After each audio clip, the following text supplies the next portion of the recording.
बिस्मिल्लाहिर्रहमानिर्रहीम, अस्सलाम वालेकुम।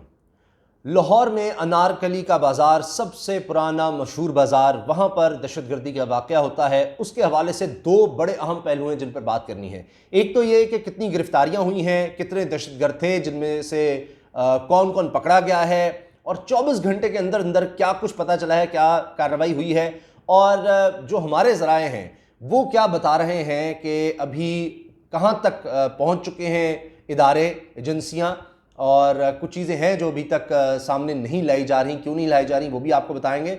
और गिरफ्तारियों के हवाले से बड़ी तेज़ी से ऑपरेशन हुआ है और कितने लोग थे, क्या वहाँ करते रहे, उस बारे में बताएंगे। दूसरी चीज़ ये है जो बड़ा अफसोसनाक पहलू है कि एक तो है दहशतगर्द, लेकिन इनके साथ कुछ गिद्ध भी हैं, कुछ ऐसे भी हैं जो सज़ा के हकदार हैं। दहशतगर्दों को तो गिरफ्तार किया गया है, दो हैं जिनको गिरफ्तार कर लिया गया है, और तीसरे की शिनाख्त हो गई है जिसने बम रखा था। दो सोलतकार हैं, वो भी पकड़े गए हैं, और उसके भी करीब हैं जो बम रखने वाला है, उसकी फुटेज भी, तस्वीर सामने आ गई हैं, शिनाख्त उसकी हो गई है। लेकिन इसके अलावा कुछ लोग हैं जिनको गिरफ्तार करना बहुत ज़्यादा ज़रूरी है।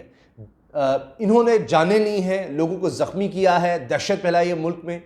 एक मासूम की जान लेना ऐसे ही है जैसे पूरी इंसानियत की जान लेना, तो लिहाजा इनको तो सज़ा मिलनी ही मिलनी चाहिए, और सख्त से सख्त सज़ा जाहिर है कि इनको सज़ाए मौत होनी चाहिए, इसमें तो कोई शक ही नहीं है।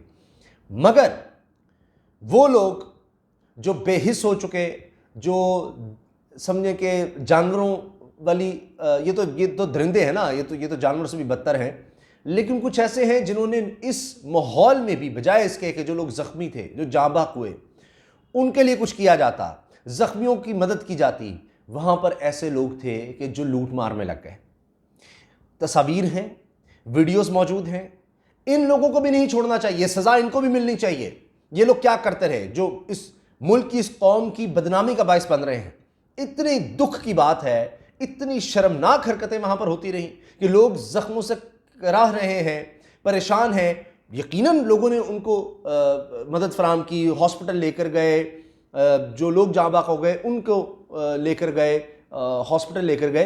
लेकिन ये जो लूट मार कर रहे थे कि जनाब, अच्छा देखिए ना किस कदर इंसान गिर गया है। आप सोचिए कि देख रहा है कि लोग खून में लथपथ हैं, गिरे हुए हैं, कराह रहे हैं, इन्हें हमारी मदद की ज़रूरत है। उस वक्त आप मौका देख रहे हैं कि अच्छा यहाँ लूट मार ना कर ली जाए, इस दुकान पर तबाही हुई है, इसको मैं ना लूट लूँ।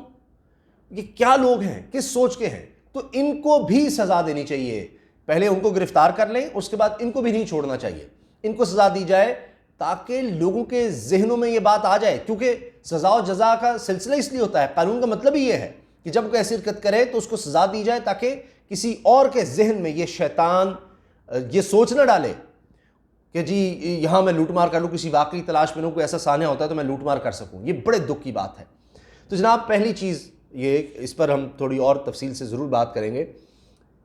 जो दो गिरफ्तारियां हुई हैं वो इस तरह हुई कि जब ये वाक़या हुआ तो उसके बाद फिर फ़ौरन देखा गया कि कौन है, कहाँ से आए। तो उसी वक्त मैंने आपको पिछली वीडियो में बताया था, उसमें आप तफसील देख सकते हैं कि 3 लोगों की निशानदेही की, FIR में 3 लोगों का नाम डाला गया, और उसके बाद तलाश शुरू की गई। अब जियो फेंसिंग, फ़ोन डाटा, वो सब भी हासिल किया जा रहा है, और 2 लोगों की पहले शनाख्त हुई, उनको गिरफ़्तार कर लिया गया है। वो सहूलतकार नज़र आ रहे हैं। ये जिसने यहाँ पर रखा बम, उससे राब्ते में भी थे, और ये किस तरफ से आए, किधर गए, वो सब चीज़ नज़र आ रही है। इसमें यह भी इम्कान ज़ाहिर किया जा रहा है कि ये दूसरे शहर से आए, यानी लाहौर से नहीं, बाहर से आकर ये करके वहीं पर जाना चाहते थे। शायद जिसने बम रखा है, जिसकी शिनाख्त हो गई है, और तकरीबन उसका यानी समझ लें सब कुछ पता चल चुका है। एहतियात करनी चाहिए जब तक पूरी चीज़ सामने ना आ जाए, ताकि किसी तरह से मुजरिमों को, इनके हैंडलर्स को, पीछे जो लोग हैं उनको ना फ़ायदा हो जाए। तो मैं मोहतात तरीके से आपको बता रहा हूँ कि हमारे ज़राए बता रहे हैं कि सब चीज़ों का पता चल चुका है। बाज़ वक़्त ये भी होता है कि देखा जाता है कि कितनी इंफॉर्मेशन दी जाए, इतनी दे दें कि तो ये ना हो कि दुश्मन जो हैं या जो इनके पीछे मुजरिम हैं वो जान लें कि किस तरह से पीछे आए हैं, क्या कुछ इनको पता लग गया है, वो इधर से गायब हो जाए।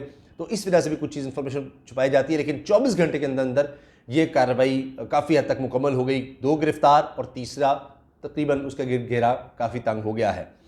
और इसके साथ आप देखिए कि शेख रशीद साहब ने ख़ुद असम्बली में बताया वज़ीर दाखिला ने कि अलर्ट रहने की ज़रूरत थी, 5 शहरों में हमें थ्रेट्स थे और इसके पीछे टीटीपी ने ज़िम्मेदारी कबूल की है। शेख रशीद साहब का ये कहना है, क्योंकि इससे पहले कुछ दहशतगर्द जो ख़ुद को बलूचिस्तान से अपना ताल्लुक़ ज़ाहिर करते हैं, उन्होंने ज़िम्मेदारी कबूल की। अब वज़ीर दाखिला कह रहे हैं शेख रशीद साहब के इसके पीछे भी टीटीपी का हाथ है।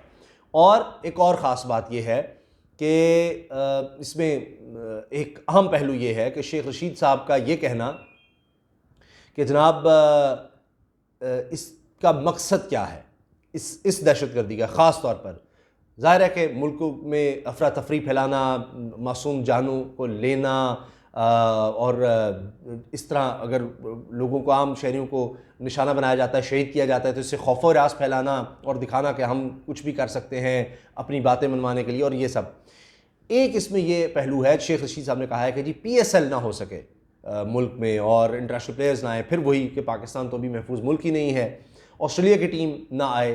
पहले भी आपको पता है कि इस तरह से थ्रेट्स और ईमेल्स का सिलसिला शुरू हुआ था और क्या कुछ किया गया। अब फिर वो क़ुव्वतें जो मुल्क दुश्मन क़ुव्वतें हैं वो फिर एक्टिव हो रही हैं, ये शेख रशीद साहब ने बताया है। अच्छा, आखिर में मैं ये अर्ज़ कर दूं कि पहले ही ये बात मैंने पिछली वीडियो में भी इसका जिक्र किया कि जो एजेंसियां हैं उन्होंने बताया है कि दुश्मन मुल्क इसके पीछे है, वो इनको फंडिंग करता है। पहले भी पकड़े गए जौहर टाउन धमाके के भी और अब भी, लेकिन अब ये ज़रूर नज़र आ रहा है कि अल्लाह के फजल करम से कि अब ज़्यादा तेज़ी से इनके पीछे पहुंचा जा रहा है, तो सलाहियत बेहतर हुई है दहशतगर्दों को पकड़ने की। आखिर में मैं बता दूं, जो लूट मार करने वाले हैं, एक तो मुझे बड़ी उम्मीद है कि उनको सज़ा ज़रूर मिलेगी। एक तो वहाँ प्राइस बॉन्ड की दुकान थी, बैंक भी था पास, तो हुआ क्या कि प्राइस बॉन्ड की जो दुकान थी वहाँ से प्राइस बॉन्ड भी लोगों ने लूटे और नोट भी, यानी रकम भी वहाँ से लूटना शुरू कर दी। तो जिन लोगों ने ये किया है, उम्मीद है, मैं ये अपील कर रहा हूँ पुलिस से कि वो इनको पकड़े। एक तो ये भी अहम बात है कि पुलिस पता नहीं क्यों इस तरह की रिपोर्ट दे देती है, ऐनी शाहिदीन कुछ और बता रहे हैं। पुलिस ने वहाँ पर रिपोर्ट ये दे दी है, जो वज़ीर आला को इनिशियल रिपोर्ट दी है कि जी 4 मिनट में हम पहुँच गए थे, 4 मिनट में वाक़े के बाद। 4 मिनट में पहले कहा गया कि जी इत्तला ही 4 मिनट बाद मिली। अच्छा, उसके 4 मिनट बाद जब पहुँचे हैं तो जी 8-10 मिनट तो यही हो गए। ऐनी शाहिदीन वहाँ मौके पर मौजूद लोग कहते हैं तकरीबन 20 मिनट, 25 या आध घंटा भी कुछ लोग कह रहे हैं जी पुलिस इतनी देर के बाद पहुँची है। तो ये ज़रूर हमें देखना चाहिए कि पुलिस बाज़ औक़ात अपनी कारकर्दगी कुछ बेहतर दिखाने के लिए वो गलत बयानी कर जाती है। अब ऐनी शाहिदीन जो कह रहे हैं वो मैं आपके सामने रख रहा हूँ। मुझे यहाँ तक लोगों ने कहा कि तयन ही होता रहता है कि अच्छा कॉल आई है, वो जी ये फ़लाँ गेट के पास हुआ है, फ़लाँ जगह पर हुआ है, इस बाज़ार के इधर हुआ है, तो वो जब कॉल चलती है तो उसके बाद होता है अच्छा जी ये किस हदूद में है, कौन सी हदूद की पुलिस आएगी। वो इसी में आपस में लड़ रहे होते हैं कि जी फ़लाँ आएगी, फ़लाँ आएगी। यहाँ तक देखिए कि जो रेस्क्यू में हैं एम्बुलेंस के लोग, एम्बुलेंस का अमला आपस में लड़ता रहा कि जी ड्राइवर कि जी हमने जाना है नहीं जाना। वो जो बच्चा है अबसार 9 साल का, उसकी मैयत को पहुंचाने के दौरान ये लड़ाई होती रही। बड़े दुख की बात है। इसमें एक 16 साल का नौजवान है वो शहीद हुआ है, एक 30 साल का जवान है रमज़ान वो शहीद हुआ, बच्चा छोटा 9 साल का आप देखिए, जिसके बारे में कहा जा रहा है उसने अभी हिफ्ज़ करना था, कराची जाकर उसके हिफ्ज़ करा, 9 साल का बच्चा। तो एक तरफ देखिए इतनी मासूम जानें गई हैं, लोग ज़ख्मी हुए हैं और उन लोगों को शर्म नहीं आती कि जो इसमें भी इस सानहे में भी लूट मार करते रहे। तो जो वाक़या हमें मरी में जिस तरह से नज़र आता है कि लोग वहाँ पर क्या करते रहे कि जनाब लोग मर रहे हैं तो हम तो ज़्यादा से ज़्यादा दौलत बनाएं। यहाँ तो उससे भी बदतर माहौल नज़र आया कि सामने लाशें पड़ी हैं, सामने ज़ख्मी पड़े हैं और उस दौरान लूट मार हो रही है। इजाज़त दीजिए, अल्लाह हाफ़िज़।